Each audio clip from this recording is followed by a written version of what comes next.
তুই মনে করেছিস আমি তোকে ধরতে পারবো না? যদি তোকে একটিবার ধরতে পারি তাহলে দেখাবো কানামাছি খেলা কত মজা।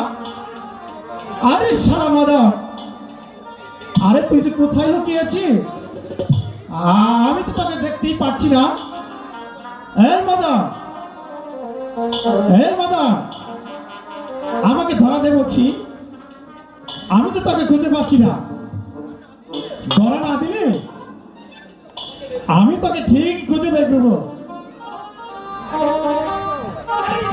এই শালা মদন, আমার কোথায় যাবি? এই ঠিক তোকে ধরে ফেলেছি। ছাড়ো, আরে ছাড়ো বলছি। যা শালা, এ কাকে খুঁজতে গিয়ে কাকে ধরে ফেলেছি। আজকাল তুমি ভারী দুষ্ট হয়েছো, এখন যদি কেউ দেখে ফেলতো তাহলে আমার কি হতো? আমার তো চোখ দুটি বাধাই ছিল। আহা, তাতে আমার কি হতো? আমার তো চোখ বাঁধাই ছিল। তুমি থাকো, আমি গেলাম। সোনা সোনা